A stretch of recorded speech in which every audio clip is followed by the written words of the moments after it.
Buenos días, queridos alumnos del cuarto de secundaria. En esta oportunidad vamos a desarrollar la lección número 4, triángulos y sus propiedades.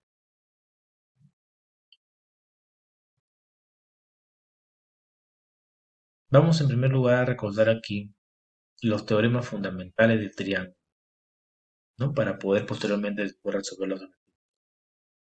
Primer teorema, como ustedes ya recordarán, siempre la suma de ángulos internos de todo triángulo siempre va a ser igual a 180 grados, ¿sí? Si sumo los ángulos exteriores, siempre va a ser igual a 360 grados. Si quiero calcular un ángulo externo, el ángulo externo siempre va a ser igual a la suma de los internos no adyacentes.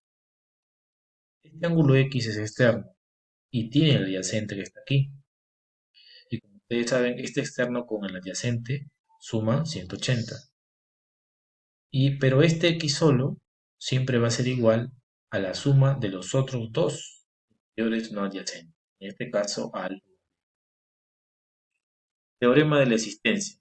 Este teorema nos menciona que para que exista un triángulo, tiene que cumplirse una condición. En este caso, cualquiera de sus lados siempre va a ser menor que la suma de los otros dos y a la vez mayor que la diferencia. Si por ejemplo tenemos como referencia el lado B, este B va a ser menor que A más C y a la vez mayor que A menos C, ¿no? Y acá también tenemos los teoremas adicionales. Los teoremas nos van a ayudar mucho para poder resolver ciertas situaciones problemáticas que también se presenten en cuanto a lo que es la teoría de triángulos. Los teoremas adicionales se deducen de los fundamentales. Muy bien, ahora sí vamos a resolver aquí ejercicios para un poco reforzar la teoría. Acá tenemos un triángulo, ¿sí? Y en lo que podemos saber del triángulo es que nos está marcando aquí dos puntitos, que me está indicando que estos lados miden igual. Por lo tanto, se formaría acá un triángulo de tipo, y ya sabemos que en el isósceles se cumple que si tengo dos lados iguales, los ángulos que se oponen también son iguales. Si a este punto se opone el X, este punto también tiene que oponerse el X, ¿no? Porque son iguales. Este dato me serviría para aplicar el teorema adicional del cuadrilátero cóncavo, que me dice que este ángulo que está hacia afuera siempre va a ser igual a la suma de los otros tres interiores. Por lo tanto, mi ecuación será aquí 4x igual 15 más 60 más x. El x que sumo lo traigo a restar, me queda 3x, aquí sumo los dos, y luego pasamos a dividir, y me quedaría que el valor de x es 25 grados, ¿no? De esa manera tenemos el problema. En el problema número 2 nos dice, la medida de uno de los ángulos iguales de un triángulo isósceles es 50 grados. Calcular la medida del ángulo desigual. Un triángulo isósceles, como ya mencioné aquí, tiene dos lados iguales, el ya marcado. Por lo tanto, si marco estos dos lados iguales, los ángulos opuestos también van a ser iguales.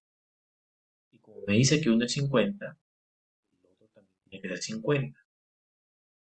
Y el lado desigual le he puesto una X porque es lo que me pide calcular. Vamos al teorema fundamental del triángulo que me dice que la suma de los tres ángulos es de 180. De esa manera tenemos acá 100 grados, el 100 pasaría a restar y me quedaría que el X mide 80 grados. En el problema número 3 tenemos lo siguiente. Dice, si los catetos de un triángulo miden 8 y 15, calcular el semiperímetro de una región triangular, de dicha región triangular. Ya sabemos acá, si me menciona catetos, automáticamente tenemos un triángulo rectángulo. A este lado le he puesto 8 y este le he puesto 15. Este cuadradito acá me indica que es un triángulo rectángulo. Y en todo triángulo rectángulo se cumple el teorema de Pitágoras. La hipotenusa la he denotado con una X porque no sé su valor. Si aplicamos el teorema de Pitágoras, aquí me quedaría 15 al cuadrado más 8 al cuadrado es igual a x al cuadrado. El cuadrado de la hipotenusa va a ser igual a la suma de los cuadrados de los catetos. Desarrollando esta ecuación, me quedaría aquí acá de 289, me quedaría que el equivalente. Como me pide el semiperímetro es el perímetro dividido entre 2, sumamos los tres lados, me quedaría 40, y como me pide el semiperímetro lo dividimos entre 2 y eso me daría 20. Para el problema número 4, como ustedes ya saben, en la mayoría de problemas de geometría, ya de un nivel más avanzado, siempre tiene que hacer trados adicionales. La geometría es mucha imaginación, ¿no? Para ir aplicando mis propiedades, ir construyendo, de tal manera que le dé solución al ejercicio. En este caso yo he trazado dos líneas adicionales, digamos. ¿Por qué? Porque eso me ha permitido resolver el problema. Si traigo esta línea adicional aquí, ustedes se dan cuenta que voy a formar un triángulo rectángulo, acá está 90 grados.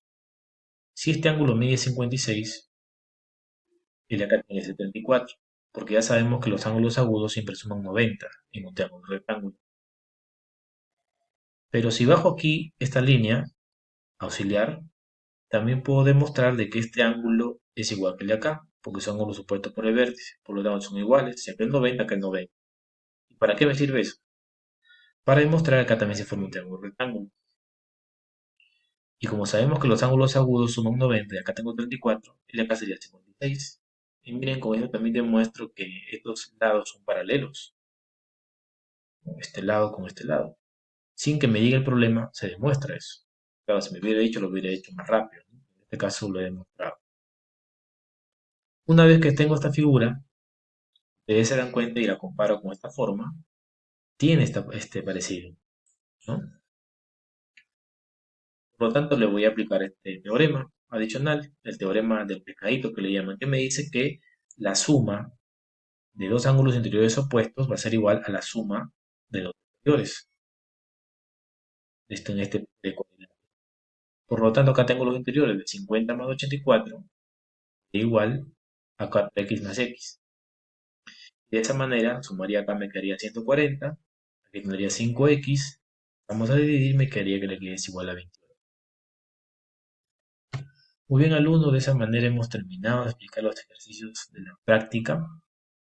Ahora a ustedes les toca hacer aquí, afianzar un poco más sus conocimientos y cualquier duda me pueden escribir a través del correo de la guía virtual. Muchas gracias.